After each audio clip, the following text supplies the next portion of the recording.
اہم ترین بات جو بتانا تھی وہ یہ ہے کہ میرے اگر سر میں درد ہو جائے یا مجھے بخار ہو جائے تو میں کافی سمجھتا ہوں کہ چلیے مجلس ذکر سے میں ناغہ کر لوں، اور ویسے بھی وہ مجھ جیسے مولوی کو تو اتنا ہی کافی ہے کہ مجلس ذکر کون سا ضروری ہے،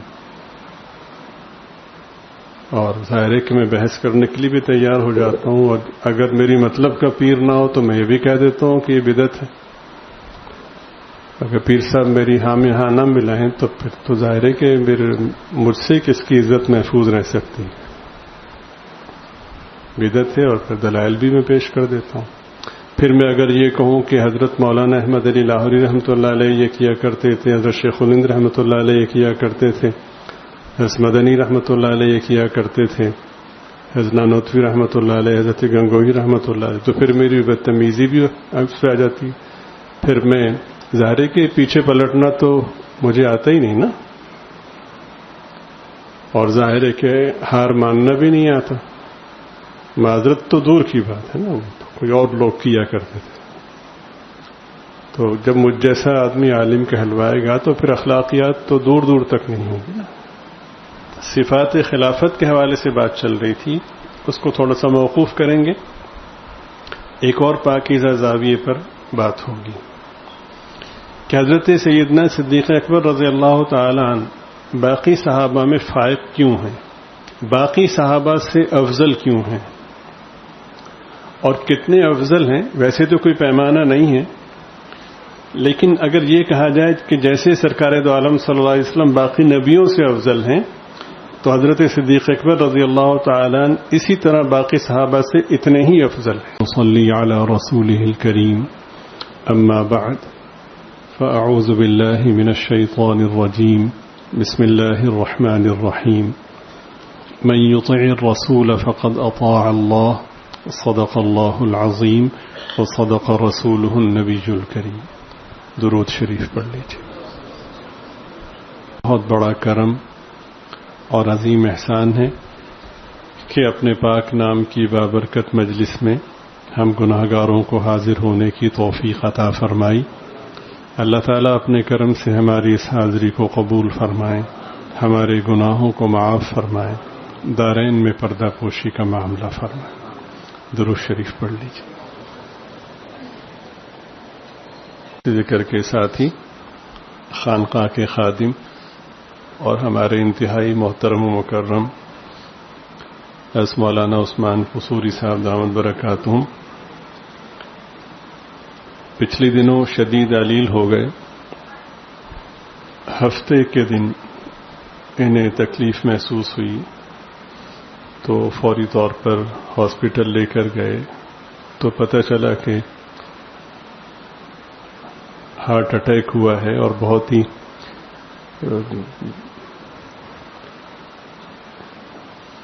سیریس قسم کا ہے۔ تو فوری طور پر تدابیر اختیار کی گئیں۔ تو بہرحال تدابیر ہی ہوتی ہیں، تدبیر تو تدبیر ہی ہوتی ہے۔ تو اللہ تعالیٰ کی رحمت شامل حال ہوئی، رحمت خاصہ نصیب ہوئی کہ اللہ تعالیٰ نے اس پروسیس کو بھی عافیت کے ساتھ مکمل فرمایا اور مولانا کو بھی کامل شفا نصیب فرمائی۔ ہم سب کی دعا ہے اور درخواست ہے کہ احباب اپنی انفرادی دعاؤں میں بھی اور اجتماعی دعاؤں میں بھی مولانا کے لیے اہتمام سے دعا کریں کہ اللہ تعالیٰ عافیت صحت کے ساتھ ان کی زندگی میں برکت عطا فرمائے۔ ظاہر ہے کہ علماء کے لیے، اللہ والوں کے لیے جو دعا ہے وہ ان پر احسان نہیں ہوتا، وہ ہماری ضرورت ہے۔ تو احباب کو چاہیے کہ اس کا اہتمام کریں، سبھی ساتھیوں کے لیے سبھی ساتھی دعا کریں۔ اہم ترین بات جو بتانا تھی وہ یہ ہے کہ میرے اگر سر میں درد ہو جائے یا مجھے بخار ہو جائے تو میں کافی سمجھتا ہوں کہ چلیے مجلس ذکر سے میں ناغہ کر لوں، اور ویسے بھی وہ مجھ جیسے مولوی کو تو اتنا ہی کافی ہے کہ مجلس ذکر کون سا ضروری ہے، اور ظاہر ہے کہ میں بحث کرنے کے لیے بھی تیار ہو جاتا ہوں، اور اگر میری مطلب کا پیر نہ ہو تو میں یہ بھی کہہ دیتا ہوں کہ یہ بدعت ہے۔ اگر پیر صاحب میری ہاں میں ہاں نہ ملائیں تو پھر تو ظاہر ہے کہ مجھ سے کس کی عزت محفوظ رہ سکتی ہے، بدعت ہے، اور پھر دلائل بھی میں پیش کر دیتا ہوں۔ پھر میں اگر یہ کہوں کہ حضرت مولانا احمد علی لاہوری رحمۃ اللہ علیہ یہ کیا کرتے تھے، حضرت شیخ الہند رحمۃ اللہ علیہ یہ کیا کرتے تھے، حضرت مدنی رحمۃ اللہ علیہ یہ کیا کرتے تھے، حضرت نانوتوی رحمۃ اللہ علیہ، حضرت گنگوہی رحمۃ اللہ علیہ، تو پھر میری بدتمیزی بھی اس پہ آ جاتی۔ پھر میں ظاہر کے پیچھے پلٹنا تو مجھے آتا ہی نہیں نا، اور ظاہر ہے کہ ہار ماننا بھی نہیں آتا۔ معذرت تو دور کی بات ہے نا، کوئی اور لوگ کیا کرتے تھے۔ تو جب مجھ جیسا آدمی عالم کہلوائے گا تو پھر اخلاقیات تو دور دور تک نہیں ہوگی نا۔ تو پھر میں ظاہر ہے کہ جس بات سے پلٹنا ہی نہیں، پھر مجھے بحث تو کرنی ہے۔ پھر میں کہہ دیتا ہوں ٹھیک ہے وہ کرتے تھے تو وہ کون سا جو ان پر ایمان لانا ضروری ہے۔ مجھے کچھ نہیں کہنا، مجھے یہ کہنا ہے کہ جو روحانی آباء و اجداد کو جھٹلا دے تو اس جیسا بھی کوئی کم نصیب ہو سکتا ہے۔ بحث کس سے کریں؟ ہم نے کب کہا ہے کہ فرض ہے، یہ ترتیب فرض ہے؟ تو ہمارے حضرت جی رحمۃ اللہ علیہ ایک بات فرماتے تھے، بظاہر تو وہ خوش طبعی کی تھی لیکن بہت سنجیدہ اس میں مضامین چھپے ہوئے تھے۔ تو مجھ جیسے کسی نااہل نے پوچھا ہوگا جی یہ کہاں لکھا ہے؟ حضرت نے پوچھا کیا؟ کہ جی یہ اونچی آواز سے ذکر کرنا۔ اب حضرت بھی آستین چڑھا کے فرمایا بھائی تم اونچی نہیں کر سکتے تو آہستہ آواز میں کر لو۔ اچھا جی یہ بدھ کے دن کہاں لکھا ہے؟ حضرت نے فرمایا بیٹے تم جمعرات کو کر لیا کرو۔ یہ مغرب کے بعد کہاں لکھا ہے؟ حضرت نے فرمایا تم عشاء کے بعد کر لیا کرو۔ یہ سر ہلا کے کہاں لکھا ہے؟ حضرت نے فرمایا تم سر ہلائے بغیر کر لیا کرو۔ اچھا جی یہ اکٹھے بیٹھ کے کہاں لکھا ہے؟ میں تم اکیلے کر لیا کرو۔ یہ لائٹ بند کر کے کہاں لکھا ہے؟ بیٹے تم لائٹ جلا کے کر لیا کرو۔ کرو تو صحیح۔ دین شکر گزاری کا نام ہے، اپنے خالق کا بھی ذکر نہیں کرو گے تو پھر اس سے بڑی ناشکری کیا ہو؟ اور اس ذات نے اس ذکر کی اہمیت کو اس طرح سے بیان کیا ہے کہ کمال ہے۔ وہ فرماتے ہیں کہ لا الہ الا اللہ کسی ایک گناہ کو بھی باقی نہیں رہنے دیتا۔ تو ہمارا شکر تو کرو۔ تو کسی چیز کا کوئی دعویٰ نہیں ہے، پہلے مانے ہوئے۔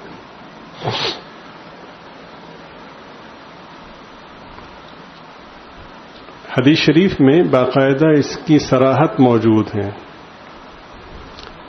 کہ آپ صلی اللہ علیہ وسلم نے بڑی وضاحت سے فرمایا کہ نمازیوں میں سب سے اچھا نمازی وہ ہے جو ذکر کرنے والا ہے، روزے داروں میں سب سے اچھا روزے دار وہ ہے جو ذکر کرنے والا ہے، فلاں عمل میں سب سے اچھا عمل کرنے والا ہے وہ جو ذکر کرنے والا ہے۔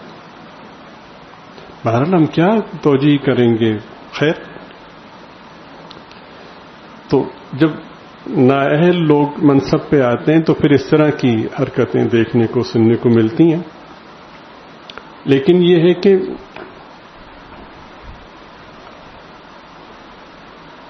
وہ بھی ہم جیسے لوگوں کی غلطی ہے کہ ہم خیر کا پیغام ان تک ادب سے نہیں پہنچا سکے، منت سماجت سے نہیں پہنچا سکے۔ ہماری اکڑ حائل رہی، ہماری ڈگری حائل رہی، ہمارا تصور حائل رہا کہ جس نے داڑھی نہیں رکھی وہ فاسق و فاجر، جس نے شلوار کرتا نہیں پہنا پینٹ شرٹ پہنی وہ فاسق و فاجر ہے۔ تو وہ جس کو ہم فاسق و فاجر سمجھ رہے ہیں ہو سکتا ہے وہ اللہ سے ڈرنے میں ہم سے 1000 گنا آگے ہو،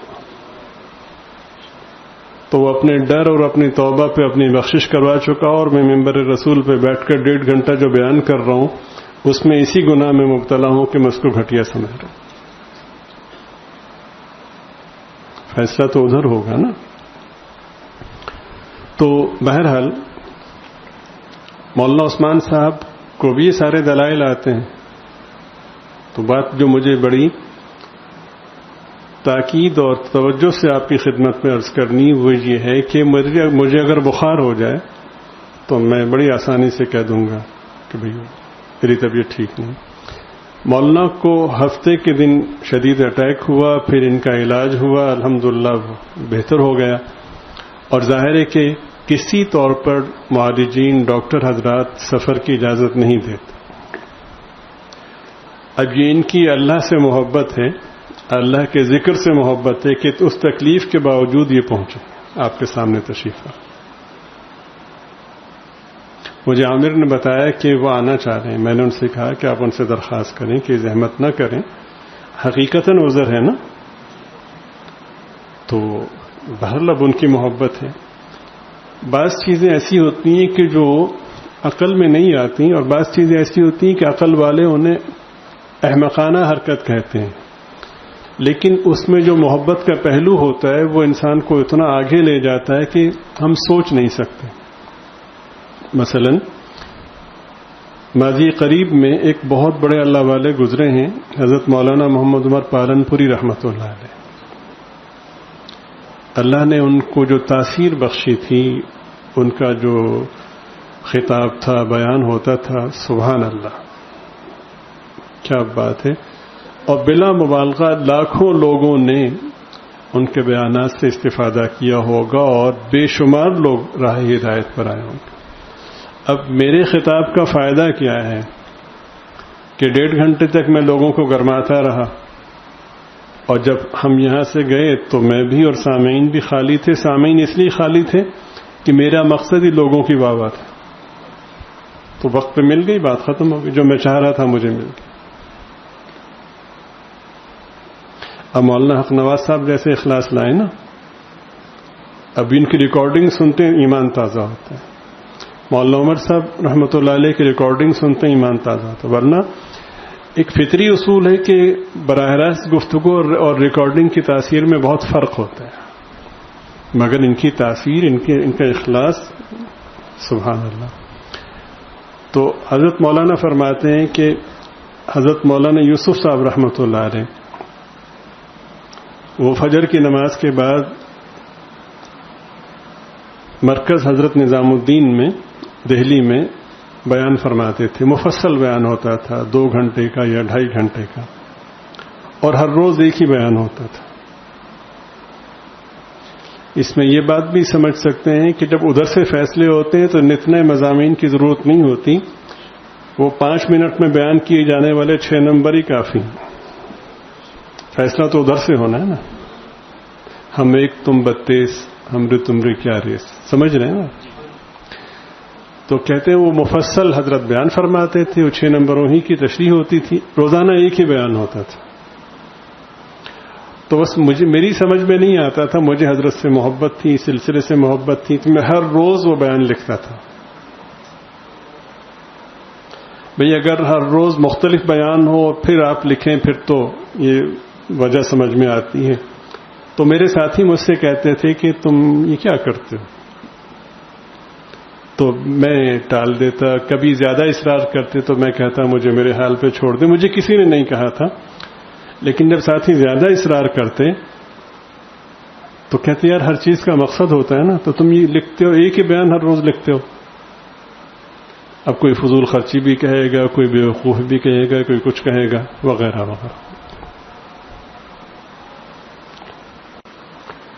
تو میں بھی کبھی کبھی سوچتا، آدمی کمزور ہے نا، لوگوں کے کہنے سننے سے متاثر ہوتا ہے، متوجہ ہوتا ہے، تو کبھی کبھی میں سوچ میں پڑ جاتا ہے کہ ہاں یار میں جو کر رہا ہوں صحیح ہے یا غلط ہے، تو متعین نہیں ہو رہا۔ ہو سکتا ہے کسی نے بے تکلف دوست نے بھی کہہ دیا کہ یار تم تو پاگل ہو۔ تو جب پاگل کہہ دیا جاتا ہے نا، تو پھر جس کے لیے کہا جاتا ہے پھر اس کی غیرت جوش میں ہوتی ہے۔ ایک حدیث پاک کی سند کے بارے میں محدثین کا کلام ہے، مضمون اس کا یہ کہ اللہ کا اتنا ذکر کرو کہ لوگ تمہیں پاگل کہنے لگے۔ اس کی اضافی وضاحت تو اس میں نہیں ہے جو میں عرض کرنے جا رہا ہوں کہ جب تم احرام باندھ لو تو فرائض، واجبات اور سنن کے بعد تمہارا سب سے بڑا وظیفہ یہ کہ تم تلبیہ پڑھو اور اونچی آواز سے پڑھو۔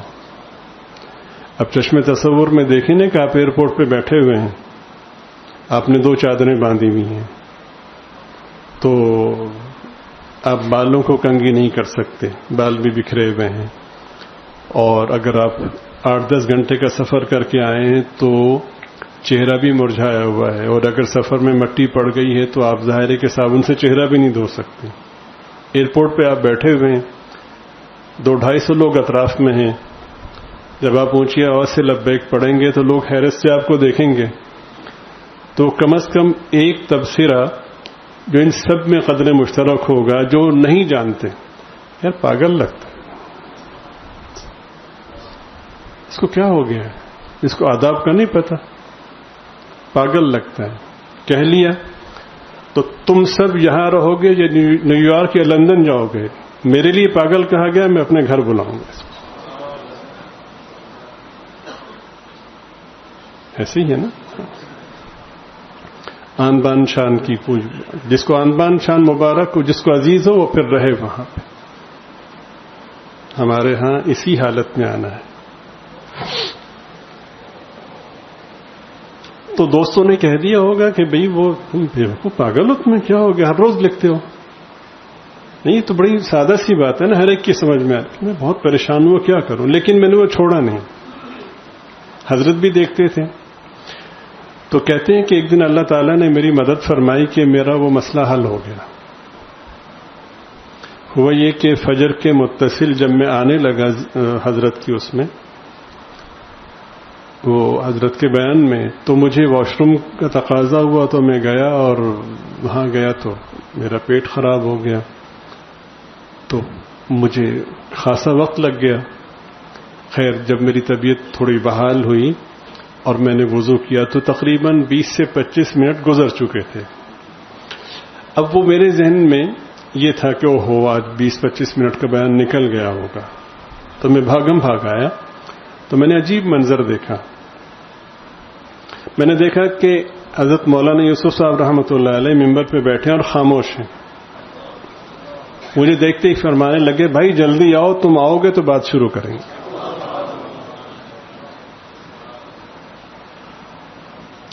تو بھائی سر درد پہ ہم ذکر چھوڑ دیتے ہیں نا، اب اس بحث میں پڑے فرض واجب جو بھی ہیں، اب مولانا تشریف لائے ہیں تو اللہ کے ذکر کی محبت میں آئے ہیں نا،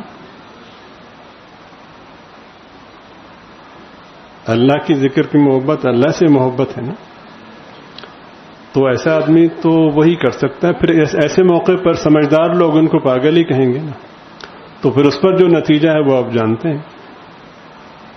اللہ تعالیٰ ان کے آنے کو قبول فرمائے، جزائے خیر عطا فرمائے، اور بہرحال یہ جو ان کا اقدام ہے یہ عزیمت کی بہترین شکل ہے۔ اللہ تعالیٰ اپنے کرم سے عافیت کے ساتھ کامل شفا نصیب فرمائے۔ آج اس کا بھی جواب ہو گیا کہ بھئی وہ خالی نعت خواں ہیں، ایسا نہیں ہے۔ نعت خوانوں میں اور اللہ والے نعت خوانوں میں فرق ہوتا ہے نا، ٹھیک ہے۔ بہرحال یہ بہت ہی قابل تحسین، اللہ تعالیٰ ان کے اوصاف میں اور زیادہ برکت عطا فرمائے۔ ہماری مجلس ذکر کے ایک ساتھی محترم اسلم صاحب، ان کے ساتھ ہم حج میں بھی شریک رہے، بہت اچھے ساتھی تھے، اور جب ہم حج پہ جانے لگے تو لاہور ایئرپورٹ پہ مجھے وہ ملے۔ میں پہلے سے جانتا تھا لیکن بہت ہی قریبی تعارف نہیں تھا، تو میں جب ایئرپورٹ پہ پہنچا تو وہ پہلے سے پہنچے ہوئے تھے، تو مجھے دیکھتے ہی وہ جیسے کوئی شخص کسی کا بڑی شدت سے انتظار کر رہا ہو تو میری طرف لپکے اور میرا ہاتھ پکڑ کے ایک طرف لے گئے، تو مجھ سے پنجابی میں کہنے لگے کہ وہ آپ سے بات کرنی تھی۔ مجھے پنجابی بہت اچھی نہیں بولنی آتی، بہرحال میری بڑی کوتاہی ہے، تو میں نے کہا فرمائیے، تو کہنے لگے کہ جی میں بہت کمزور آدمی ہوں، میں نفسیاتی مریض بھی ہوں، ڈپریشن کا شکار بھی ہوں، اور بھی کئی سارے عوارض گنوائے، مجھے تنہائی میں بھی ڈر لگتا ہے، سفر سے بھی ڈر لگتا ہے، چاہے جائے کہ جہاز کا سفر، اور کبھی میں نے اتنا لمبا سفر نہیں کیا، تو آپ سے ایک درخواست کرنا تھی کہ آپ مجھے اپنے ساتھ رکھیے گا۔ تو میں نے کہا ٹھیک ہے۔ مروتاً آدمی ایسے کہتے، میرے ذہن میں تو یہ تھا یار اپنا حج کرنا مشکل ہوتا ہے کہ آپ کو کیسے کر رہا ہے، لیکن بہرحال وہ کہہ دیا۔ لیکن کمال ہے، جب ہم وہاں پہ پہنچے، مکہ مکرمہ پہنچے، عمرہ ہو گیا الحمدللہ، تو کچھ ساتھیوں کا یہ خیال ہوا کہ جو عزیزیے میں ہماری رہائش ہے اس کے بجائے ہم اضافی پیسے دے کر کے حرم پاک کے قریب کوئی رہائش تلاش کرتے ہیں. تو مشورہ ہوا کہ ٹھیک ہے. تو ایک رہائش ملی، بہت قریب تھی. تو اس کمرے میں کئی سارے ساتھیوں نے مشورہ کیا کہ ہم اکٹھے رہیں گے. تو وہ فی آدمی 2000 ریال، تقریباً 1800 سے 2000 کے درمیان میں بنا. وہ اضافی دینے تھے، تو جو ساتھی وہاں خرچ کرتا وہ شامل ہو جاتا. تو تقریباً ہم 18 ساتھی ہو گئے. مولانا عبدالغفار صاحب ہمارے وہ امیر حج تھے، تو انہوں نے باقی ساتھیوں کو عزیزیہ بھیج دیا. ہمیں یہاں منتقل کرنے کے بعد وہ پھر ساتھیوں سے ملنے گئے. تو محترم اسلم خان صاحب مرحوم، جن کا تذکرہ ہو رہا ہے، انہیں بھی عزیزیہ بھیج دیا، یہ سوچ کر کہ سفر میں خرچ کرنا دشوار ہوتا ہے نا تھوڑا سا. تو اضافی 2000 ریال ہم ان سے کہیں گے تو غصہ کریں گے، پہلے اتنے پیسے لگ گئے. تو مولانا کہتے ہیں کہ جب میں وہاں پہنچا تو باقی جو ساتھی تھے وہ اپنی اپنی رہائش گاہوں میں چلے گئے تھے. یہ اسلم خان صاحب نہیں گئے، یہ نیچے لابی میں ٹہل رہے تھے اور اپنا سامان جو دستی تھا وہ پیچھے باندھا ہوا تھا. تو مجھے دیکھتے میری طرف لپکے اور کہنے لگے بھی آپ کا انتظار کر رہا تھا. میں نے کہا، تو کہنے لگے میں تو اٹینل رہنا ہے. تو میں نے ان کو بتایا کہ کشادہ کمرے ہیں، سہولت ہے. تو کہا نہیں تو اٹینل رہنا. پھر میں نے ان کو بتایا کہ بھئی وہ جو ہم وہاں رہ رہے ہیں تو اضافی طور پر تقریباً 2,000 ریال دینے پڑیں گے. تو انہوں نے کہا 2 لاکھ ریال دینے پہ نہ اتنے رہنا ہے. تو میں نے کہا کہ آپ بیٹھیں کہ نہیں، میں نے بیٹھنا نہیں، جیسے بے چینی لگی ہوئی ہے. تو خیر مولانا لے آئے، وہ ہمارے ساتھ رہے. اب وہ شخص کے جو ڈپریشن کا شکار ہے، نفسیاتی مریض ہے اور کئی سارے عوارض لاحق ہیں، سفر سے ڈرتا ہے، تنہائی سے ڈرتا ہے، اور بظاہر کوئی ایسا علمی یا عملی تعارف بھی ہمارے سامنے نہیں تھا. تو اب اس کی کیفیت آپ دیکھیں. تہجد کے ٹائم وہ آدمی سب سے پہلے تیار ہو کر باہر کھڑا ہوتا تھا کہ ساتھی آئیں گے تو ان کے ساتھ میں حرم پاک جاؤں. اور مناسک حج میں تمام مناسک مشکل ترین مناسک ہوتے ہیں. تمام مناسک بھاگ بھاگ کر، جیسے نوجوان بچہ شوق سے کر رہا ہو، تمام پرانے حجاج سے، نام نہاد دینداروں سے، علماء، تمام سے بہتر حج کیا. میں بڑا حیران کہ یار یہ بندہ کہہ رہا تھا کہ وہ سب سے کمزور ہوں، یعنی پورا حج قابل رشک تھا. تو اللہ تعالیٰ ان کے حج کی برکت سے ہمارے بھی سفر کو، حج کو قبول فرمائے. تو بیمار تو واقعی وہ تھے، لیکن اللہ کی محبت میں فنا تھے وہ پھر آ گئے. پھر ان کی تکلیف چلتی رہی. ابھی پچھلے دنوں وہ عمرہ کر کے آئے تو زیادہ بیمار ہو گئے. تو ابھی قریب میں 3 دن پہلے ان کا وصال ہو گیا. اللہ تعالیٰ غریق رحمت فرمائے، درجات بلند فرمائے. ویسے تو ہر مومن کا حق ہے کہ ان کے لیے دعاؤں کا، اچھے جذبات کا اہتمام کیا جائے. اب چونکہ ان کے اضافی حقوق بھی ہیں، ہمارے خانقاہ کے بہت ہی قابل قدر ساتھی تھے، تو سب ساتھیوں سے درخواست ہے کہ ان کی دعائیں مغفرت کے لیے دعاؤں کا اہتمام بھی ہو اور ایصال ثواب بھی کیا جائے. ساتھی ان کے لیے بہت ہی اہتمام فرمائے. اللہ تعالیٰ مجھے بھی توفیق نصیب فرمائے. درود شریف پڑھیے.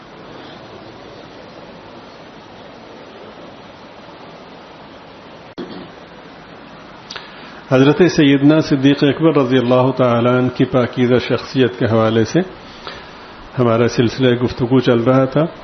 آج کی نشست بھی اسی کا تسلسل ہے. اللہ تعالیٰ کہنے سننے میں اخلاص نصیب فرمائے. وہ جو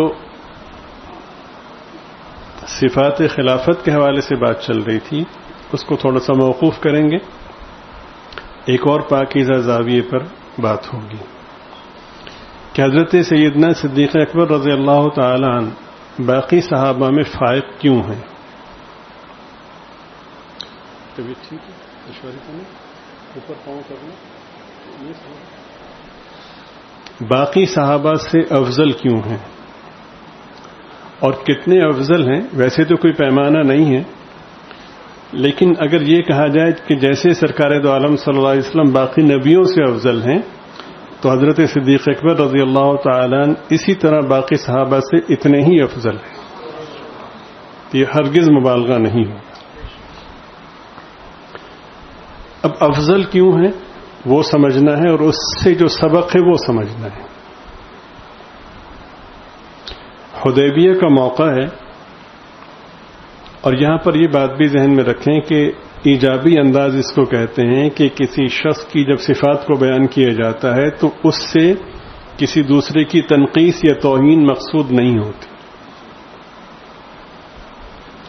مثلا کہا جاتا ہے کہ بھائی منور شیر کی طرح ہے، تو اس کا یہ مطلب نہیں کہ ہم سب باقی گیدڑ کی طرح ہیں، نہیں، وہ ٹھیک ہے، ان کی بہادری کو بیان کیا جا رہا ہے، ایسے ہی ہے نا. تو یہ کم فہمی ہے کہ آدمی اس کو یہ سمجھے. یہ بچوں کی بات ہے، بچوں سے کہتے ہیں اچھا تو باقی بچے لڑ پڑتے ہیں، تو بچوں کی عقل کامل نہیں ہوتی نا. تو پھر بچوں کو سمجھاتے ہیں نہیں بھائی تم بھی شیر ہو، ایک جگہ دو شیر بھی تو ہو سکتے ہیں نا، وغیرہ وغیرہ. تو جو کامل شعور ہوتا ہے وہ پھر اس کو سمجھتا ہے کہ ایجابی انداز کا مطلب یہ ہے کہ ایک شخص کی صفات کو بیان کرنا. البتہ ایسا ضرور ہوتا ہے کہ بعض اوقات وہ کسی خاص مقصد کے لیے بیان کی جاتی ہیں. لوگوں کو ترغیب دینا مقصود ہوتا ہے، عقیدے کو مضبوط کرنا مقصود ہوتا ہے، ابہامات کو دور کرنا مقصود ہوتا ہے، فتنوں کے حوالے سے جو لوگوں کی رائے قائم ہو چکی ہوتی ہے اس کو دور کرنا مقصود ہوتا ہے، وغیرہ وغیرہ. کئی سارے اس کے اسباب ہو سکتے ہیں. حضرت سیدنا صدیق اکبر رضی اللہ تعالیٰ عنہ کے اوصاف کے حوالے سے، آپ کی فوقیت و برتری کے حوالے سے جو موضوع چل رہا ہے اس میں کسی دوسرے صحابی کی تنقیص مقصود نہیں ہے. اور مقصود ہو بھی کیسے سکتی ہے کہ تصور تنقیص ہی ایمان سے محرومی کا ذریعہ ہے. ٹھیک ہے. تو اصل میں اس فوقیت کے بیان کرنے کے کئی مقاصد ہیں. ایک مقصد تو یہ کہ منشا نبوی کو بیان کرنا ہے کہ سرکار کی منشا کیا ہے علیہ الصلاۃ والسلام. پھر دیگر جو اس میں جو وجوہات ہیں، جو اسباب ہیں، ان میں ایک سبب یہ ہے کہ ویسے تو باقی مراتب بھی مقبول ہیں، جیسے جنت اور جنت الفردوس، فرق ہے نا. تو اب اگر کسی کو جنت الفردوس ملی ہے تو اس کا یہ مطلب نہیں کہ باقی جنتی نہیں ہیں، وہ بھی جنتی ہیں، اور فرق مراتب تو جنت میں ہوگا ہی. اور وہاں پہ ایسا نہیں ہے کہ بہت زیادہ اعمال کے فرق سے مرتبے کا فرق ہو، بلکہ بعض اوقات ایسا عمل کہ جو کرنے میں بہت ہی مختصر اور آسان ہے، اس کا اتنا بڑا فرق ہوگا کہ وہ ہمارے حاشیہ خیال میں بھی نہیں آ سکتا. مثلا اہل علم فرماتے ہیں کہ ایک جنتی اپنی جنت میں ڈکار لے گا. اب جو ڈکار کی جو اسمیل ہے وہ کوئی آئیڈیل نہیں ہے، تو اس میں غالباً اس طرف اشارہ مقصود ہے کہ جو چیز آئیڈیل نہیں تو اس کی اہمیت ہے، تو پھر آئیڈیل کی کیا اہمیت ہوگی. تو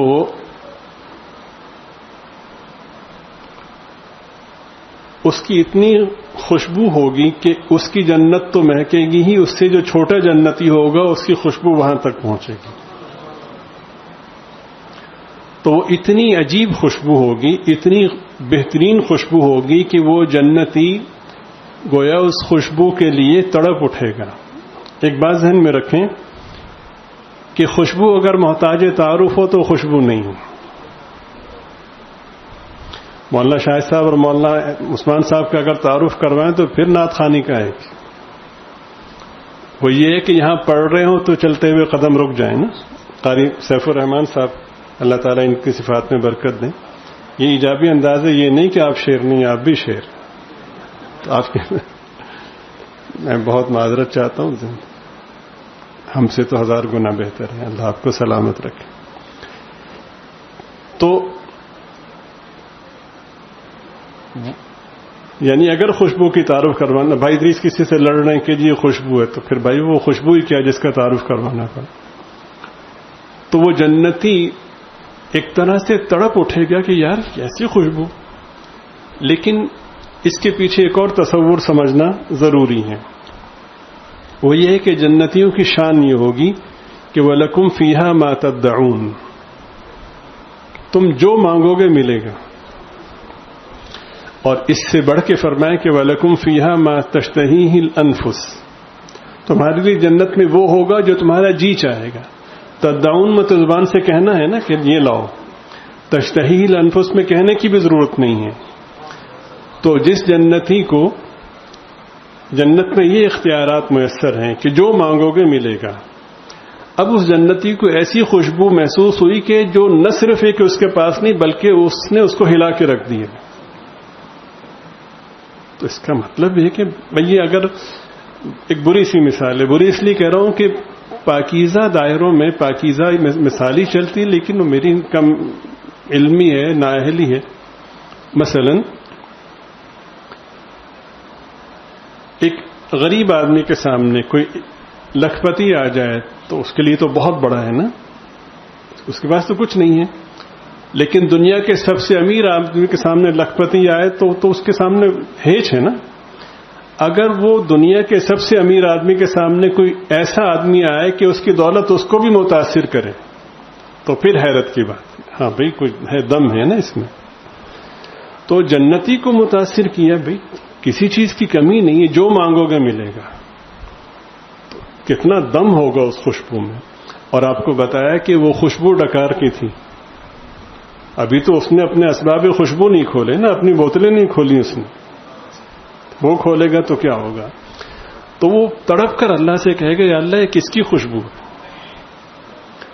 تو اللہ پاک فرمائیں گے یہ تجھ سے اوپر والا جو ہے نا جنتی، درجے میں اوپر والا ہے، یہ اس کی خوشبو ہے۔ تو بڑا حیران ہوگا اور سوچے گا کوئی بہت ہی اونچا جنتی، تو کہے گا یا اللہ وہ اس میں اور مجھ میں کتنا فرق ہے؟ اللہ اکبر۔ اللہ پاک فرمائیں گے کہ صرف اتنا فرق ہے کہ اس نے تیرے مقابلے میں ایک دفعہ زائد اللہ کہا، اتنا بڑا نام ہے میرے رب، تم دونوں نے برابر ذکر کیا، اس نے ایک دفعہ زائد اللہ کہا۔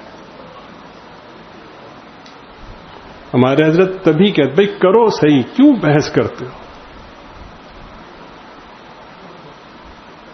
زبان دی ہی اللہ تعالیٰ نے اپنے ذکر کے لیے،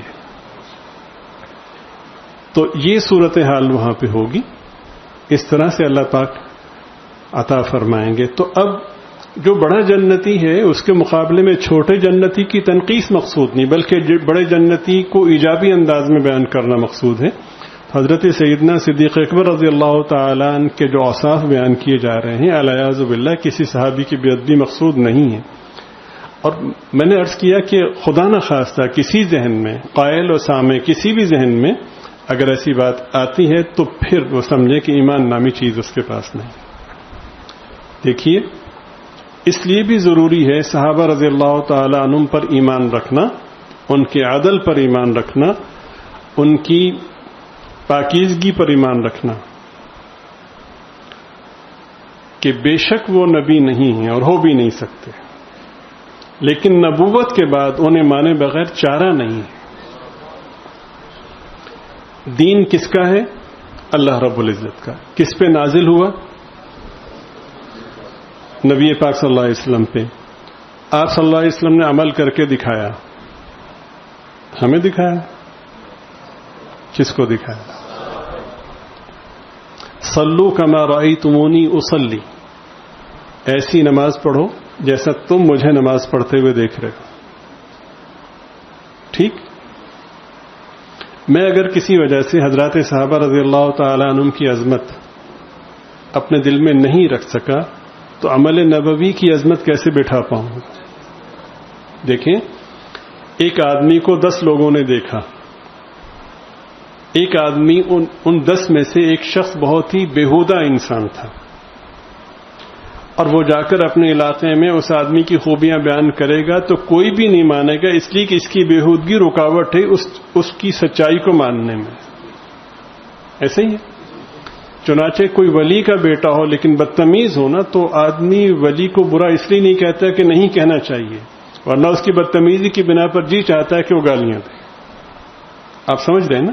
یہ وہ حقائق ہیں جو معاشرے میں ہم دیکھتے ہیں. تو فرض کرے کوئی کہہ دے کہ جی ان کے ابا جی بہت نیک تھے، کیا پتہ نہیں کس طرح سے نیک تھے. اس کا مطلب یہ ہے کہ ہمارا ہر عمل اور ہماری ہر حرکت محض عمل و حرکت نہیں ہے، پوری نمائندگی ہے. جب ہم ملک سے باہر جاتے ہیں نا، بالخصوص اغیار ہمارے اعمال میں ہمارے اخلاق کو تولتے ہیں، ہمارے مذہب کو دیکھتے ہیں. اگر ہمارے اخلاق اچھے ہوں، ہماری عادات اچھی ہوں، ہم اصولوں پر کاربند ہوں، تو وہ خود معلوم کرتے ہیں کہ اس کا کس مذہب سے تعلق ہے.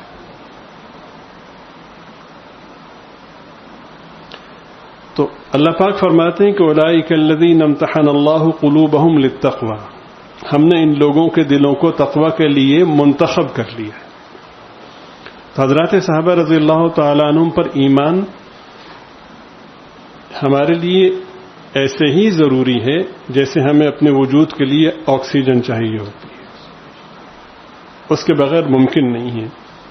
یہودیت نے جب یہ دیکھا کہ یہ کسی طرح سے اپنے نبی سے منقطع نہیں ہو رہے، دین سے دور نہیں ہو رہے، تو پھر اس نے فتنہ ایسا پیدا کیا کہ اہل بیت کی آڑ میں حضرات صحابہ رضی اللہ تعالیٰ عنہم کے بارے میں بدگمانیاں اور یوں سمجھیں کہ غلط فہمیاں عوام الناس میں پیدا کرنے کی کوشش کی، اور جس سے یہ صورتحال آپ کے سامنے. اسی کا تسلسل اگلا حصہ یہ ہے کہ ہم جب توحید بیان کرتے ہیں، کبھی انشاءاللہ اس پر مستقل بات ہوگی، جب ہم توحید بیان کرتے ہیں تو پھر اس میں ہمارے کئی سارے طبقات ہو جاتے ہیں. مثلا جو ہمیں جو مناظر یا مظاہر جو دستیاب ہیں ان میں 3 طبقے ہیں. ایک طبقہ وہ ہے کہ جو توحید کا اس حوالے سے دعوے دار ہے کہ ہم سے بڑھ کے کوئی توحید بیان نہیں کرتا. ایک طبقہ وہ ہے جو رسالت کے حوالے سے دعوے دار ہے کہ ہم سے زیادہ رسالت کو اور عشق نبوی صلی اللہ علیہ وسلم کو کوئی اختیار نہیں کرتا. اور ایک طبقہ وہ ہے جو اعتدال کا دعوے دار ہے. اب کون کیا ہے یہ اللہ پاک جانتے ہیں، لیکن کسی پر اعتراض کیے بغیر ایک بات سمجھنا اور سمجھانا چاہتا ہوں. اللہ کرے کہ آپ کی برکت سے مجھے بھی سمجھ میں آ جائے اور آپ کو بھی سمجھ میں آ جائے. وہ یہ ہے، اللہ کی ذات سب سے بڑی ذات ہے، وہی خالق ہے، وہی مالک ہے، وہ ہر چیز پر قادر ہے. جب کچھ نہیں تھا تو اللہ کی ذات تھی ہمیشہ سے، اور جب کچھ نہیں ہوگا تو اللہ کی ذات ہوگی ہمیشہ کے لیے. ہر چیز پہ قادر ہے. انہوں نے اپنی حکمت سے اپنی سنت کو غالب کیا ہے، ورنہ وہ لمحے بھر میں کچھ بھی کر سکتے ہیں. اور یہ بھی طے شدہ ہے کہ ان پر ایمان کے بغیر کوئی عمل معتبر نہیں ہے. ایسے ہی ہے. اب ایک آدمی اس تصور کو لے کے بیٹھا ہوا اور اس تصور کو لے کر بیٹھنے کے بعد آپ صلی اللہ علیہ وسلم کے حقوق کو العیاذ باللہ نظر انداز کرتا ہے، یہ ثانوی حیثیت دیتا ہے. بھئی توحید ہی سب کچھ ہے. ٹھیک، یہ تب گنجائش ہوتی کہ رسالت کی خبر کسی اور ذریعے سے ہوتی، توحید کی خبر کسی اور ذریعے سے ہوتی. توحید کی خبر کس سے ملی ہمیں؟ اس شخص کو اتنی بڑی توحید نصیب ہوگی جس شخص کے دل میں سرکار کی سب سے بڑی عظمت ہوگی.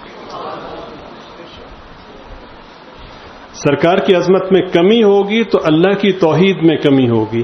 عظمت میں کمی ہو کہ اگر سرکار کی توحید کا تصور ہے تو وہ وہم توحید ہے، توحید نہیں ہے.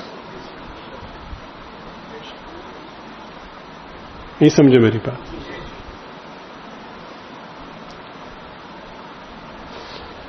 اتنا آپ صلی اللہ علیہ وسلم کی محبت میں اپنے آپ کو فنا کر دینا کہ مشاہدہ پیچھے رہ جائے اور سرکار کی بات نظر آنے لگے، سرکار کی خبر دکھائی دینے لگے.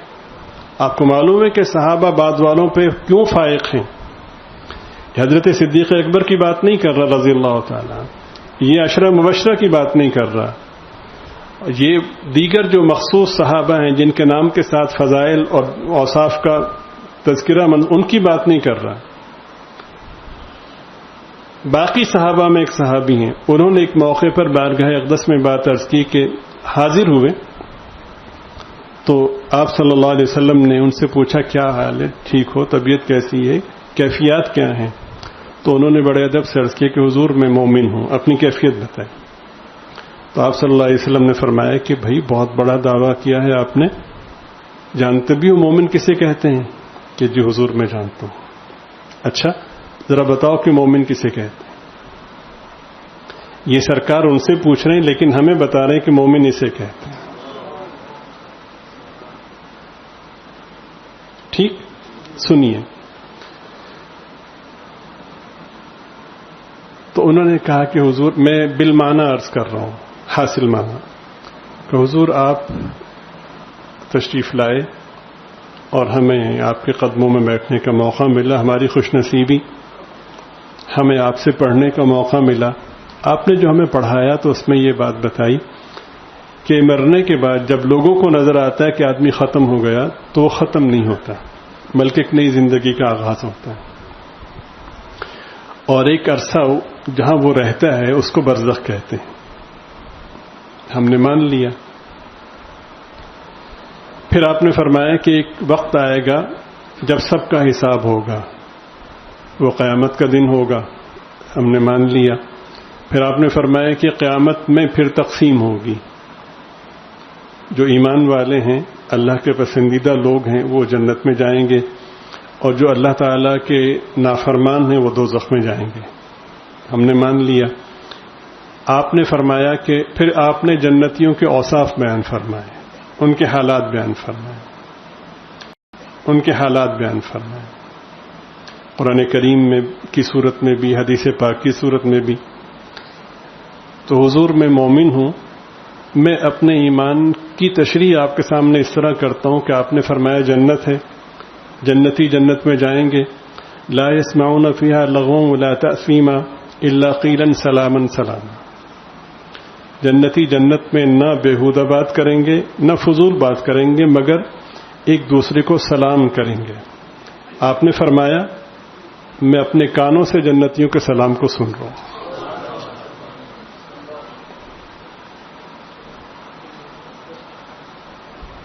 یہ صحابی ہیں اور ایسا بننے کو ایمان کہتے ہیں۔ صحابی تم نہیں بن سکتے لیکن ایمان اس کو کہتے ہیں۔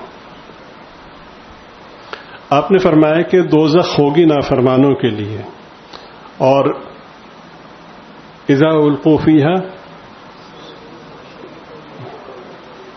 اور چیخ و پکار کی آواز ہوگی وغیرہ وغیرہ۔ آپ نے کہا، ارشاد فرمایا ہم کب دنیا سے جائیں گے، کب برزخ کا سفر طے ہوگا، کب قیامت ہوگی، وہ ایک طرف رہا۔ آپ نے فرمایا اور میں اپنی آنکھوں سے دیکھ رہا ہوں اور کانوں سے اس چیخ و پکار کو سن رہا ہوں۔ آپ نے ارشاد فرمایا کہ اللہ تعالیٰ کا عرش لایا جائے گا، فرشتے اس طرح سے لے کر کے آئیں گے، ایک عظمت آپ نے بیان فرمایا۔ تو حضور میں اپنی آنکھوں سے اللہ تعالیٰ کے عرش کو لایا جاتا ہوا دیکھ رہا ہوں۔ اب اچھا، ہاں ٹھیک ہے، اب تم مومن ہو۔ یہ ایمان ہے۔ اللہ کی ذات بڑی ذات ہے، سب سے بڑی ذات ہے۔ سب سے بڑی ذات کا مفہوم اس وقت تک راسخ نہیں ہو سکتا جب تک اللہ کے بعد سرکار کو سب سے بڑا نہ مانا جائے اور اس طرح سرکار کی ذات میں اور باتوں میں فنا نہ ہوا جائے۔ باقی یہ ہے کہ ان کی عنایت ہے کہ وہ کمی کوتاہی پر بھی بخش دیں گے، وہ ایک علیحدہ موضوع ہے، لیکن مومن کسے کہتے ہیں وہ یہ ہے۔ توحید کامل کے حصول کے لیے سرکار دو عالم صلی اللہ علیہ وسلم کی محبت میں فنا ہونا شرط ہے۔ اگر کوئی اس وہم میں ہے نا کہ رسالت کی الیاذ باللہ ضرورت نہیں ہے تو پھر وہم توحید اس نے پالا ہوا ہے۔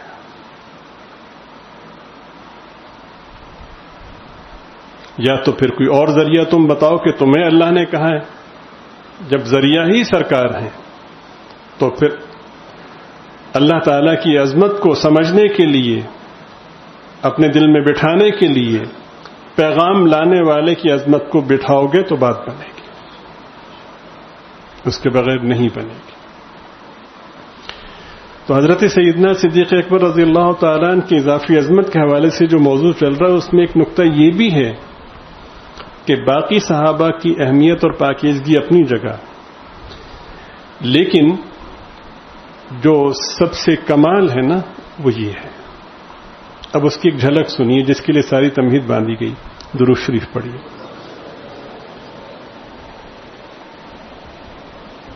حدیبیہ کا موقع ہے. جناب رسول پاک صلی اللہ علیہ وسلم کی سرپرستی میں اہل اسلام احرام باندھ کر چلے ہیں. ظاہر ہے کہ وہاں پہ روک دیا گیا. بتایا بھی کہ ہم عمرہ کرنے جا رہے ہیں، لڑائی کرنا مقصد نہیں، لیکن انہوں نے نہیں سنی. کافی تکرار ہوئی، بحث و تمہیز کے بعد یہاں پہ ایک بات عرض کر دوں کہ حدیبیہ کے حوالے سے بڑی اہم بات ہے. میں نے عامر سے کہا کہ مولانا عثمان صاحب سے کہیں کہ آپ نہ آئیں. اس وقت میرے ذہن میں ایک بات آئی کہ بھئی یہ نام آپ کا اتنا پاکیزہ ہے کہ غیر حاضری بھی حاضری شمار ہوتی ہے. نہیں سمجھے؟ سرکار نے فرمایا کہ یہ عثمان کا ہاتھ ہے، یہ میرا ہاتھ ہے. تو بھائی آپ تو عذر ہے نا. تو بہرحال یہ آپ کی برکت سے ایک پاکیزہ بات ذہن میں آئی تھی، تو اللہ تعالیٰ اس نام کی پاکیزگی نصیب فرما. تو روک دیا گیا، صلح ہوئی. اب سب لوگ چلے تھے اس حوالے سے کہ ہم جا کے عمرہ کریں گے اور پھر واپس آئیں گے. ظاہر ہے کہ اس نیت کی پختگی کا اس سے بڑھ کے کیا ثبوت ہوگا کہ سب نے احرام باندھا ہوا ہے، اور احرام عمل کے بعد کھلتا ہے، تو یقیناً ہم کریں گے. اور سرکار نے فرمایا کہ چلنا ہے. سرکار دو عالم صلی اللہ علیہ وسلم نے بھی احرام باندھا ہوا ہے. تو وہاں پہ جب آپ نے صلح کی تو اس موقع پر حضرت عمر رضی اللہ تعالی عنہ نے بارگاہ اقدس میں بڑے ادب سے عرض کیا،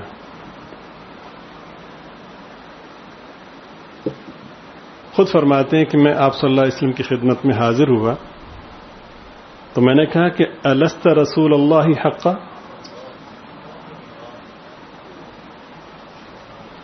کیا آپ اللہ کے سچے رسول نہیں ہیں؟ تو سرکار نے فرمایا کیوں نہیں. پھر پوچھا کہ السنا علی الحق، السنا علی الحق وعدونا علی الباطل، کیا ہم حق پہ نہیں ہیں اور ہمارا دشمن باطل پہ نہیں ہے؟ تو سرکار نے فرمایا بھلا کیوں نہیں. تو کہا کہ حضور پھر ہم صلح کیوں کر رہے ہیں، ہم کمزوری کیوں دکھا رہے ہیں؟ میرے پاس الفاظ نہیں ہے ترجمے کے لیے. آپ صلی اللہ علیہ وسلم نے دو جملے ارشاد فرمائے. فرمایا کہ نہ میں اپنے رب کی نافرمانی کر سکتا ہوں، وہو ناصری، اور وہ میرا مددگار ہے. ٹھیک. حضرت سیدنا فاروق اعظم رضی اللہ تعالیٰ عنہ غیرت دینی کے حوالے سے پریشان تھے کہ ہم ان کی بات کیوں مانیں. پتہ ہے نا بدر کے موقع پہ کیا کہا تھا کہ اسارہ بدر کو، بدر کے قیدیوں کو قتل ہی نہیں کرنا، ہر شخص اپنے رشتہ داروں کو قتل کرے. ٹھیک ہے. تو اب وہ ان کے دل میں آیا کہ حضرت ابوبکر سے جا کے بات کرنی چاہیے. دنیا جانتی ہے اور فاروق اعظم بھی جانتے ہیں کہ حضرت ابوبکر سے سرکار کو زیادہ کوئی محبوب نہیں. ٹھیک ہے. کہتے ہیں فَأَتَيْتُ أَبَا بَكْرٍ الصِّدِّيقِ رضوان اللہ، یہ الفاظ ہیں حضرت. فَأَتَيْتُ أَبَا بَكْرٍ الصِّدِّيقَ رضوان اللہ علیہ، میں سرکار دو عالم صلی اللہ علیہ وسلم کی بارگاہ سے علیحدہ ہو کر حضرت ابو بکر رضی اللہ تعالیٰ عنہ کے پاس آیا. اب انہیں کچھ نہیں پتا کہ کیا مکالمہ ہوا ہے. تو میں نے آ کر کہا یا ابا بکر الیس ھذا نبی اللہ حقا، ابو بکر یہ بتاؤ کہ کیا یہ سچے نبی نہیں ہیں؟ تو قال بلا، کیوں نہیں. سرکار نے کیا فرمایا تھا؟ بالکل. پھر میں نے کہا کہ قلت اولسنا علی الحق وعدونا علی الباطل، کیا ہم حق پہ نہیں اور ہمارا دشمن باطل پہ نہیں ہے؟ کہ بالکل. تو میں نے کہا کہ پھر ہم کمزور پوزیشن میں کیوں آئیں؟ یہاں پہ ایک نقطہ تو یہ عرض کرنا ہے کہ نہ پہلے سے طے تھا کہ دونوں سے پوچھوں گا، نہ معلوم تھا کیا بات، لیکن جو جواب محبوب خدا کی زبان سے ادا ہوا وہی جواب محبوب رسول کی زبان سے ادا ہوا۔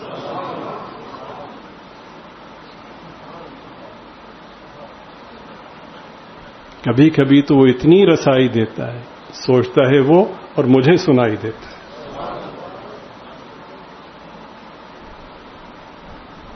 بالکل وہی الفاظ۔ اب اگلی بات، حضرت آپ ایسا کیوں کر رہے ہیں؟ تو فرمایا کہ میں اپنے رب کی نافرمانی نہیں کرتا، اور دوسری بات فرمائی کہ وہ رب میرا مددگار ہے۔ تو جب کہا حضرت ابوبکر رضی اللہ تعالی عنہ کی خدمت میں کہ کیا پھر ہم کیوں کمزور پوزیشن کو اختیار کریں، تو انہوں نے کہا کہ ایھا الرجل انہ رسول اللہ۔ عمر دیکھو، وہ اللہ کے رسول ہیں، ولیس یعصی ربہ، وہ اپنے رب کی نافرمانی نہیں کر سکتے، وہو ناصرہ، اور وہ رب ان کا مددگار ہے۔ اور اگلی بات فرمائی فاستمسک بغرض حتی تموت،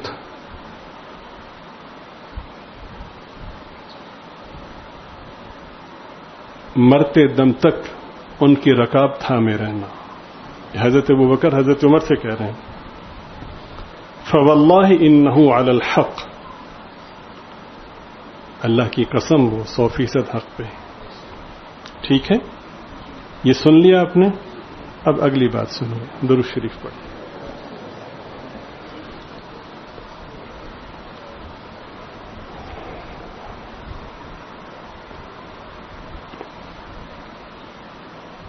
اگر تھک گئے تو پھر اگلے اس میں کر لیں بلا تکلف۔ چلیے،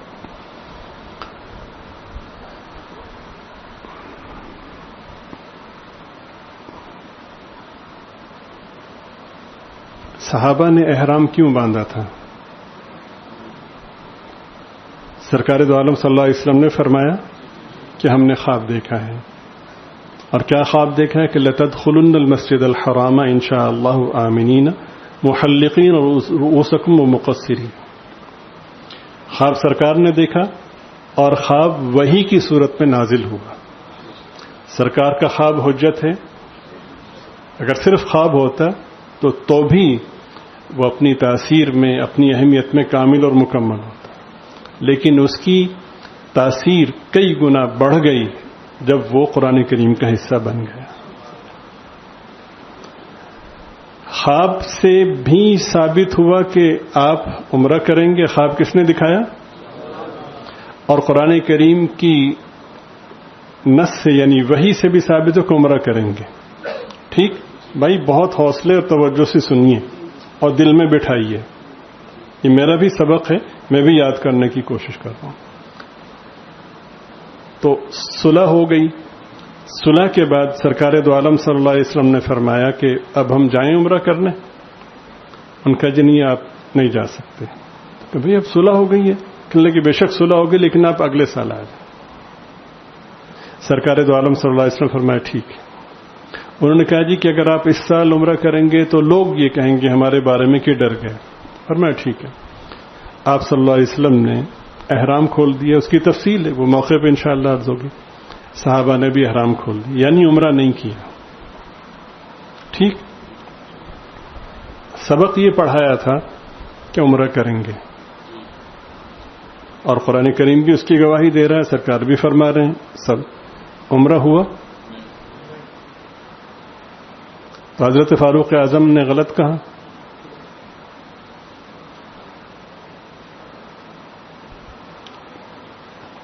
عمرہ کرنا ہے تو عمرہ کر کے جائیں گے، یہ کون ہوتے ہیں روکنے والے؟ ٹھیک، سرکار دو عالم صلی اللہ علیہ وسلم کی خدمت میں حاضر ہوئے تو سرکار دو عالم صلی اللہ علیہ وسلم نے فرمایا کہ بالکل میں بھی حق پہ ہوں، ہمارا دین بھی حق پہ، اور ہمارے مخالف باطل پہ ہیں۔ صلح ہم کر رہے ہیں اور واپس جا رہے ہیں، تو حضور کیوں جا رہے ہیں؟ فرمایا کہ میں اپنے رب کی نافرمانی نہیں کرتا. بظاہر ایک اشکال پیدا ہوتا ہے, کسی ذہن میں پیدا ہو سکتا ہے کہ آپ فرما رہے ہیں کہ نافرمانی میں نہیں کرتا, تو آپ کے کہنے پر تو سب صحابہ عمرے کے لیے آئے ہیں. اچھا, اس کے بعد وہ بڑے ادب سے حضرت صدیق اکبر رضی اللہ تعالیٰ عنہ کے پاس بھی گئے, ان سے بھی یہی مکالمہ ہوا, تو انہوں نے بھی یہی فرمایا کہ وہ اللہ کی نافرمانی نہیں کر سکتے. اشکال تو بدستور باقی ہے. آپ صلی اللہ علیہ وسلم واپس آ گئے. کسی جگہ قرآن و حدیث میں کہیں نہیں ملتا کہ سرکار دو عالم صلی اللہ علیہ وسلم نے گلے کا کروڑواں حصہ بھی کیا ہو کہ اللہ نے کہا تو عمرے کے لیے جاؤ, پھر عمرے کے بغیر ہمیں واپس آنا پڑا. ملتا ہے؟ نہیں ملتا نا. بس اس نقطے کو سمجھنا ہے. اگر ہم سمجھ گئے تو دین سمجھ میں آ جائے گا, نہ سمجھے تو ڈگریوں کے باوجود ہم نہیں سمجھ پائیں گے. نقطہ یہ ہے کہ دو چیزیں برابر چلتی ہیں. ہم تمہیں دین پڑھا رہے ہیں, دین سکھا رہے ہیں, ہم سکھا رہے ہیں, تمہیں ایسے ایسے کرنا ہے. دین سیکھنے کے بعد تم عالم بن گئے, نیک بن گئے, سب کچھ بن گئے. اب ہم تمہارا امتحان لیں گے کہ جو ہم نے تمہیں سکھایا تھا, پڑھایا تھا, بتایا تھا, اس سے ہٹ کے ہم تم سے مطالبہ کریں تو تم اس سب کچھ سیکھے ہوئے کے بعد ہماری بات مانتے ہو یا اپنی پڑھائی پر انحصار کرتے ہوئے, اعتماد کرتے ہوئے ہماری بات سے گریز کرتے ہو. یہ نقطہ ہے.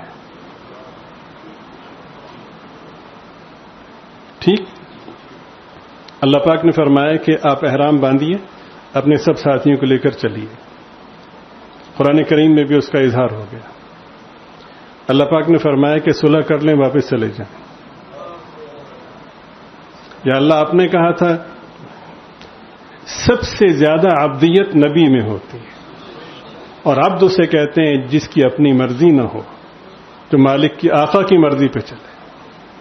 عبد کے ہاں سوال نہیں ہوتا, سوال بمانے اعتراض نہیں ہوتا. پورا پڑھائیں گے, اس کے بعد ہماری مرضی اس کا مطالبہ کریں, یہ بالکل اس سے ہٹ کے مطالبہ کریں. ٹھیک ہے. ہوتا یہ ہے کہ میں نے اگر نمازیں پڑھ لیں, روزے رکھ لیے, کچھ دو چار الفاظ بھی پڑھ لی, ڈگری بھی آ گئی, پیر طریقت بھی بن گئے, سب کچھ, اور میرے مشاہدے میں ایک شخص رہتا ہے, میری عمر 60 سال ہے, میں اس کو دیکھ رہا ہوں اس نے 60 سال میں ایک بھی نماز نہیں پڑھی, ایک بھی روزہ نہیں رکھا, حج نہیں کیا, زکوٰۃ نہیں دی, اور ہر طرح کی برائی میں مبتلا رہا. تو مجھے خدا نے دکھایا کہ بھئی وہ آخرت میں جنت کا مستحق ہے. اب جو مجھے خدا نے سبق پڑھایا تھا اس حوالے سے, اور پھر یہ کہ شیطان بھی میرے ساتھ ہے, نفس بھی میرے ساتھ ہے, اور نفس کا کام یہ کہ ان النفس لامارۃ بالسوء. تو اب اس حوالے سے اگر میرے ذہن میں یہ سوال پیدا ہوا کہ اللہ اس نے تو کچھ بھی نہیں کیا اور میں ساری زندگی یہ کرتا رہا, آپ نے اس کو کیوں جنت میں ڈالا؟ اگر کیوں آ گیا تو سب کچھ برباد ہو جائے. اس کیوں سے بچانے کے لیے کہا جاتا ہے کہ کسی شخص کی کوتاہی اور گناہوں کی بنا پر اس کے بارے میں کوئی رائے قائم مت کریں.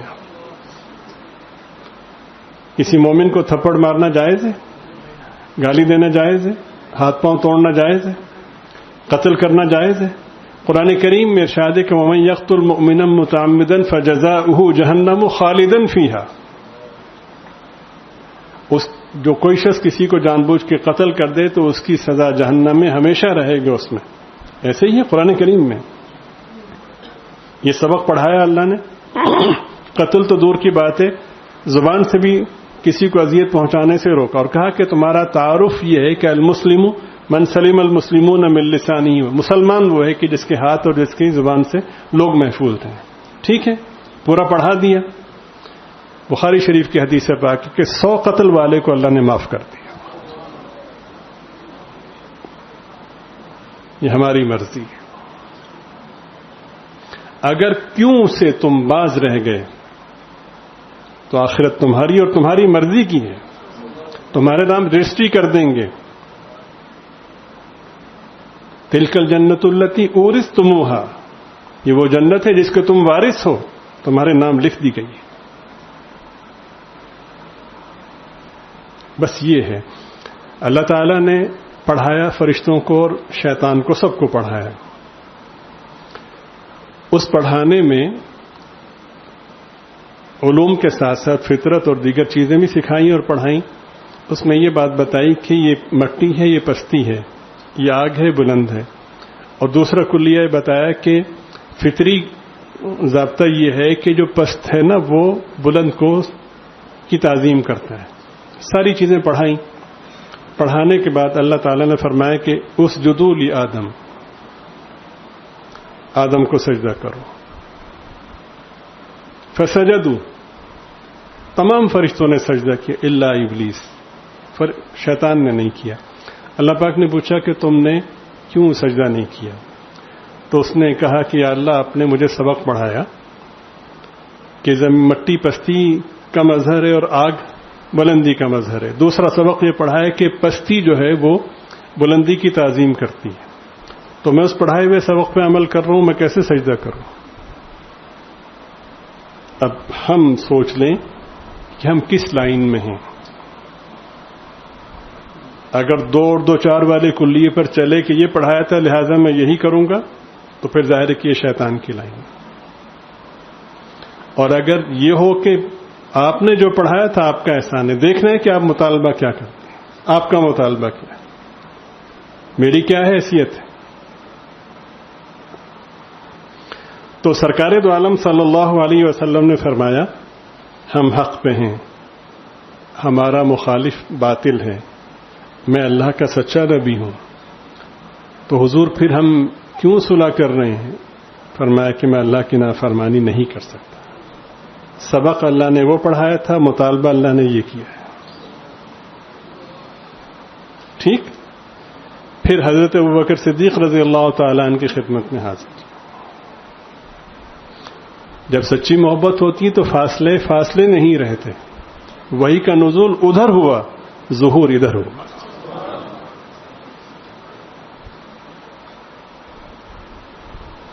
کیا یہ اللہ کے سچے نبی نہیں ہیں؟ کہ بالکل ہیں. کیا ہم حق پہ نہیں ہیں؟ بالکل ہیں. کیا ہمارا دشمن باطل نہیں؟ بالکل ہے.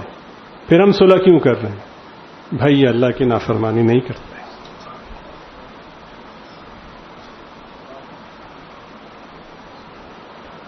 ٹھیک.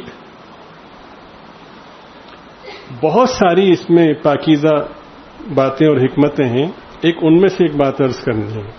درود شریف پڑھیے. حضرت سیدنا فاروق اعظم رضی اللہ تعالی عنہ جو اشکال فرمایا، نہ تو وہ نافرمانی ہے نہ وہ دین کے خلاف ہے، بلکہ یوں کہیے کہ حمیت دینی میں ایک بات کو سمجھنے کے لیے وہ فرمایا، اور وہ ہم پہ احسان ہے کہ ان کے ارشاد سے ہمیں یہ بات سمجھ میں آئی نا. اچھا، جو بہت خوبصورت بات سمجھنے کی ہے نا، جب حضرت فاروق اعظم رضی اللہ تعالیٰ عنہ نے حضرت ابوبکر رضی اللہ تعالیٰ عنہ سے مکالمہ کیا نا، تو انہوں نے فرمایا،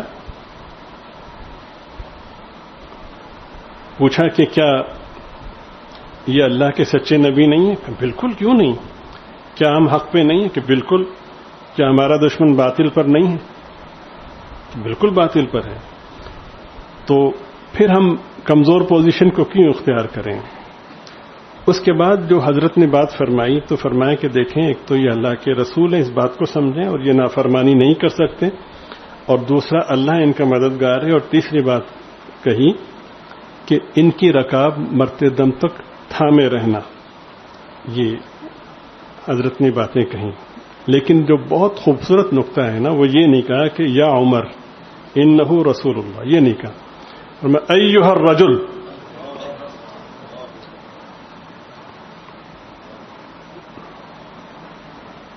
اہل علم فرماتے ہیں کہ متعارف شخص کو جب ایھا الرجل کہہ کے بلایا جاتا ہے تو اس کے کئی مفہوم ہو. بعض اوقات بتایا جاتا ہے. میرے اور تیرے فہم سے کہیں اونچی بات ہے جو اس وقت ہمیں درپیش ہے. ہماری دوستی محبت سب اپنی جگہ. ایھا الرجل،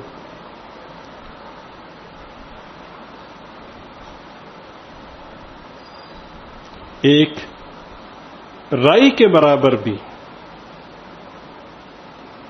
ان کے موقف سے انحراف کی گنجائش نہیں.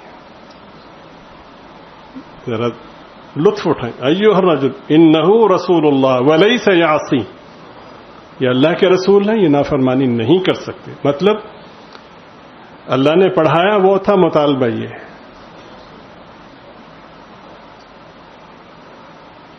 میں تفصیل سے نہیں بتا سکتا، میں لفظ ایھا الرجل میں پورے مفاہیم تمہارے سامنے رکھتا ہوں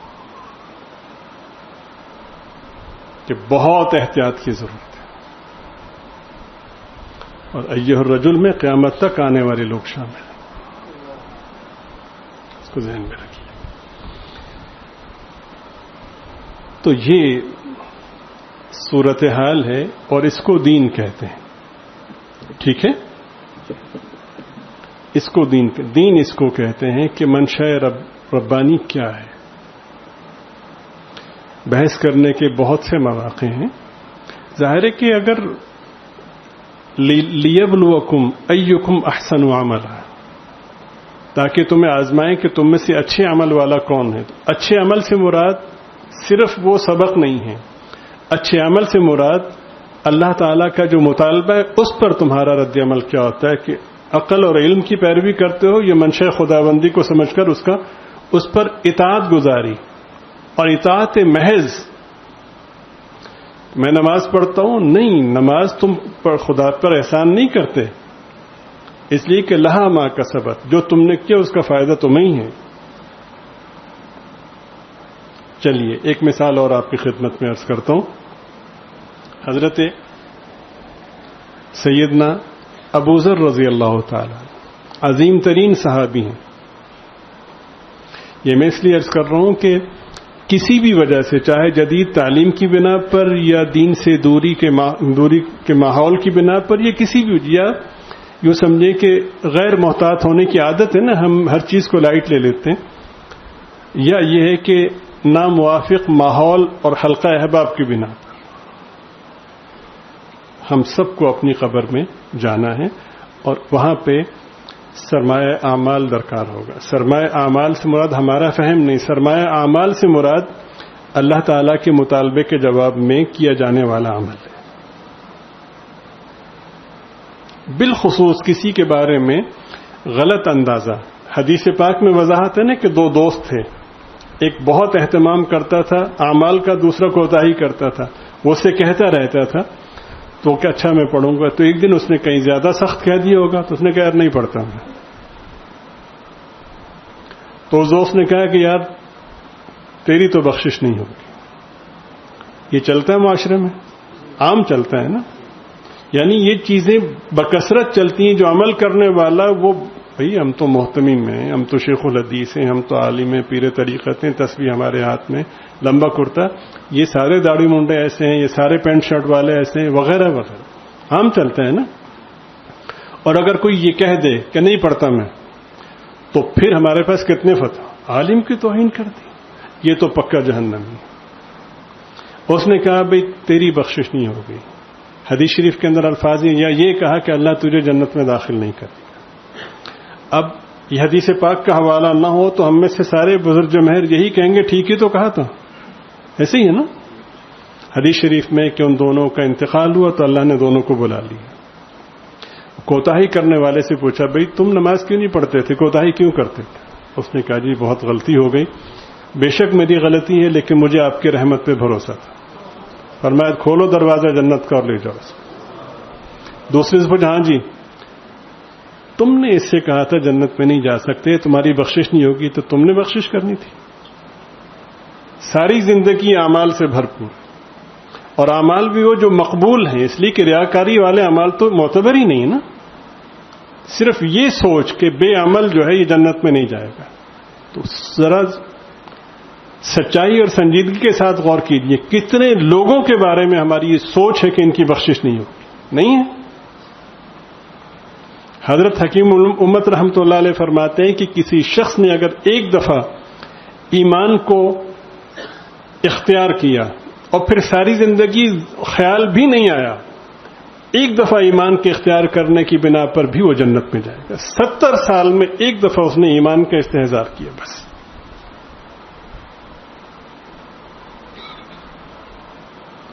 تو یہ سب سیکھنے کے لیے ہے نا. اب جب لوگوں کے لیے ہم یہ تصور رکھیں گے کہ یہ فاسق و فاجر جہنمی ہے, پھر ہماری بات کا کیا اثر ہوگا؟ سید الانبیاء صلی اللہ علیہ وسلم تشریف لائے, مخلوق میں سب سے بدترین مخلوق وہ ہے جو مشرک ہو. سب سے بدترین مخلوق کے پاس اللہ نے بھیجا, سب سے پاکیزہ سب سے بڑی ذات کو بھیجا. تو کیا نفرت لے کر گئے؟ محبت لے کر گئے نا. میرے اور آپ کے مخاطب تو اہل ایمان ہیں. سرکار کو پابند کیا کہ ان مشرکین کے لیے محبت لے کر جائیں, تو بات کی تاثیر ہوئی نا. تو میرے لیے کیسے جائز ہوگا کہ میں اہل ایمان کے لیے فسق و فجور یا جہنم کا تصور رکھوں؟ یہی وجہ کہ ہماری بات میں تاثیر نہیں ہوتی. حضرت سیدنا ابو ذر رضی اللہ تعالی امام الزاہدین ہیں, صحابہ میں امام المتقین ہیں. سرکار دو عالم صلی اللہ علیہ وسلم نے ان کی شان میں اس طرح کے الفاظ کہے کہ سورج جن لوگوں پہ نکلتا ہے ان لوگوں میں ابو ذر سے پاکیزہ کوئی نہیں ہے.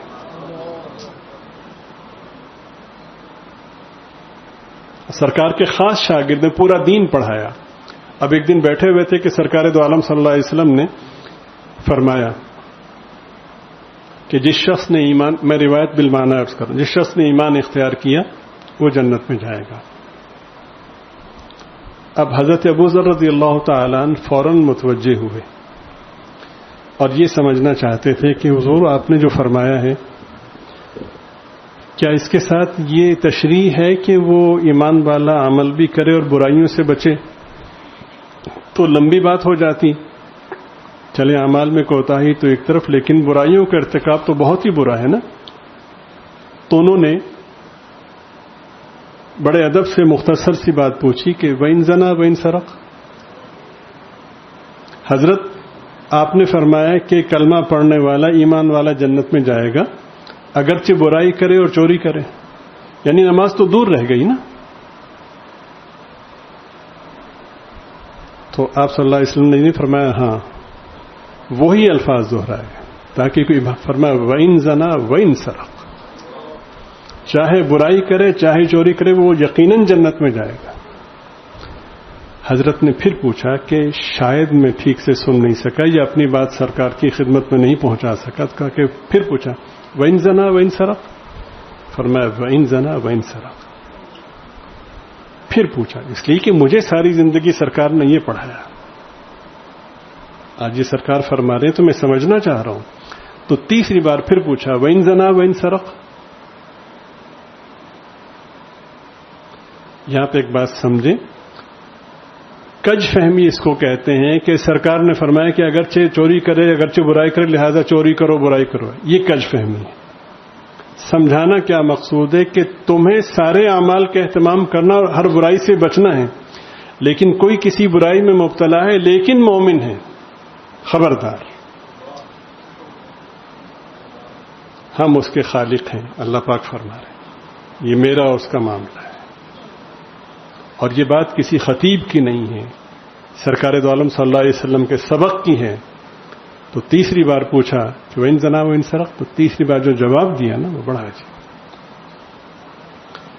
اس جواب سے پہلے ایک تمہید سمجھیں کہ ابو ذر تمہیں حیرت ہو رہی ہے کہ کیسے جنت میں جائے گا, تو سنو. تصور کر لیا جائے کہ جنت کا راستہ بہت ہی تنگ ہے, اتنا تنگ ہے کہ ایک آدمی مشکل سے گزرے, اور وہ آدمی جس نے برائی کی ہے اور چوری کی ہے وہ جنت میں جانے لگا.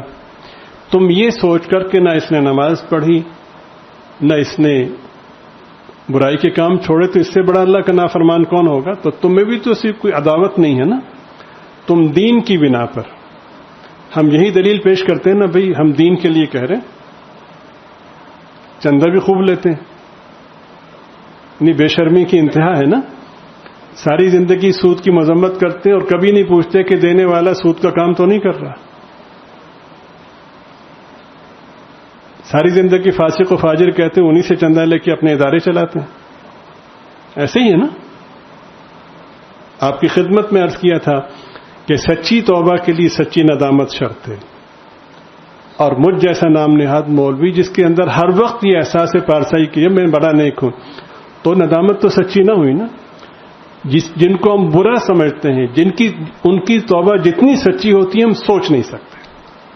وہ سمجھتے ہیں کہ ہم بہت برے ہیں, اور توبہ پر اللہ کو اتنا پیار آتا ہے کہ جتنے گناہ کیے تھے جب آدمی سچی توبہ کرتا ہے تو اتنے گناہوں کی معافی کے ساتھ اللہ تعالیٰ اتنی تعداد میں نیکیاں بھی عطا فرماتا ہے. تو ابو ذر تمہیں کوئی اس سے دشمنی تو نہیں ہے نا, تم کیوں روکو گے؟ اس لیے کہ اس نے اعمال نہیں کیے, اس لیے کہ اس نے ہر طرح کی برائی کی ہے, اس لیے روکو گے نا. یعنی سادہ لفظ میں کہو کہ اللہ کے لیے روکو گے. روکنا اپنی جگہ, لیکن ان کے بارے میں رائے قائم کرنا ہے, وہ بات بتائی. تو فرمایا کہ تم روکنے کی کوشش کرو اور راستہ بہت تنگ ہو, اور صورتحال یہ ہو کہ تم روکو اور وہ رکے نہیں. مجھے پتا ہے کہ اس تشریح پر بھی بہت اعتراض ہوں گے, اس لیے کہ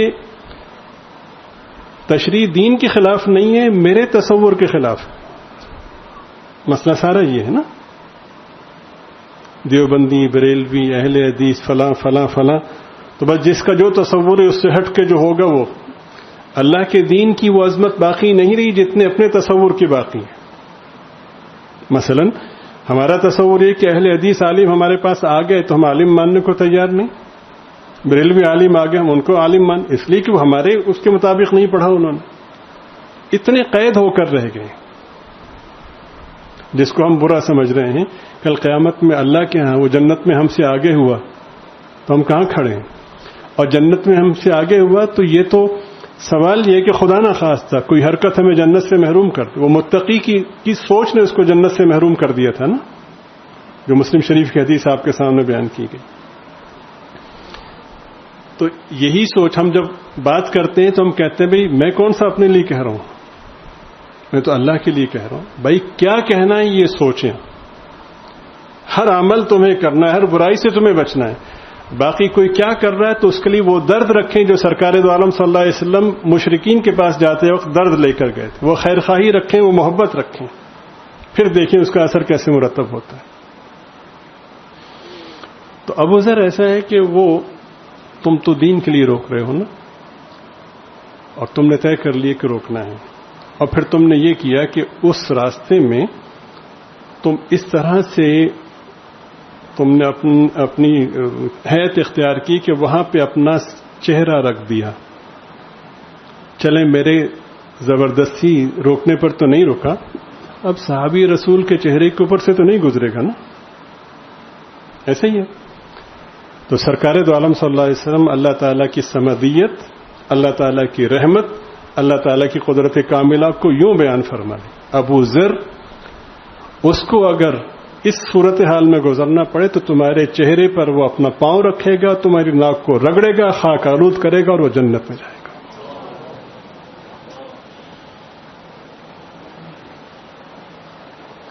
کسی شخص کی ذاتی کوتاہی کی بنا پر گناہوں میں بے شک یہ کوشش ہو کہ اس سے بچ جائے, لیکن کیسے ہو؟ جیسے اپنی اولاد کے لیے ہوتی, جیسے اپنے ماں باپ کے لیے ہوتی, اپنے بھائیوں کے لیے ہوتی. کتنا درد ہوتا ہے کہ کسی کو پتہ نہ چلے, اور کتنی کسک ہوتی. کوئی صورت بتا دیں کہ ابا جی نمازوں کی طرف, ابا جی شراب پیتے ہیں, اللہ کرے کہ وہ چھوڑ کر, بیٹا ہیروئن پیتا ہے چھوڑ, کتنا درد ہے نا. یہ بیٹا جو ہے یہ تمہارا بیٹا ہے نا, تو ایک صورت اللہ نے بنائی کہ اس نظام کے تحت یہ تمہارے گھر میں پیدا ہوا, تم نے تو نہیں پیدا کی نا اس کو, تو تم مجازی خالق ہو نا. تو مجازی خالق کو اتنا فکر, اتنی محبت ہے, تو حقیقی خالق کو کتنا پیار ہوگا. بس یہ فرق ہے. میں نے فتوے لگائے, میں تنہا رہ گیا. جو اللہ والے تھے ان کے پاس کوئی بھی آیا، شراب پی کے آیا، برائی کر کے آیا، انہوں نے اس کو دیکھا کہ میرا رب کیا چاہتا ہے. ماں کے بچوں میں سے ایک بچہ نافرمان ہو تو اس کی سوئی اسی پہ اٹکی رہتی ہے، حالانکہ وہ حقیقی خالق نہیں ہے. تو جو حقیقی خالق ہے اس کو کتنا پیار ہوگا، اس کو اس سے جتنا پیار ہے تو اس سے کئی گنا زیادہ پیار اس سے ہوگا جو اس کی فکر کرے گا. اللہ والوں کے پاس جو بھی آیا بٹھایا. ہم نے فتوی لگائے ان کے پاس یار شرابی بھی آتے ہیں، فلاں بھی آتے ہیں، تو بھئی تم تو فاسق و فاجر ہو گئے. تو وہ کہتے ہیں اچھا بھئی دعا کر دیں. تم دائرہ اسلام سے خارج ہو گئے ہو، کہتے ہیں بولے تینوں لوگ کی کافر کافر کہن دے تو آہو آہو اپنا کام کرتے رہے. اب سینکڑوں لاکھوں مجھ جیسے مولوی گزرے، کوئی نہیں جانتا. 800 سال ہو گئے، حضرت نظام الدین کو سب جانتے ہیں. یہ فرق ہے. اس سبق کو سمجھ گئے کہ یہ اللہ نے پڑھایا ہے. اللہ مجھ سے چاہتے کیا ہیں؟ اللہ یہ چاہتے ہیں جو کچھ میں نے پڑھا ہے سب تمہیں کرنا ہے، جن چیزوں سے روکا ان سب سے رکنا ہے. لیکن دوسرا سبق یہ پڑھا ہے کہ اپنے علاوہ کسی شخص کے بارے میں بھی نفرت کے ساتھ منفی رائے قائم نہیں کرنی. اللہ کرے کہ آپ کی برکت سے مجھے بھی سمجھ میں آ جائے. اللہ تعالی ہم سب کے گناہوں کو معاف فرمائے، گمراہی سے بچائے، ہدایت کے بعد گمراہی سے بچائے. ربنا لا تزغ قلوبنا بعد إذ هديتنا وهب لنا من لدنك رحمة إنك أنت الوهاب. ربنا إنك جامع الناس ليوم لا ريب فيه إن الله لا يخلف الميعاد. وآخر دعوانا أن الحمد لله رب العالمين.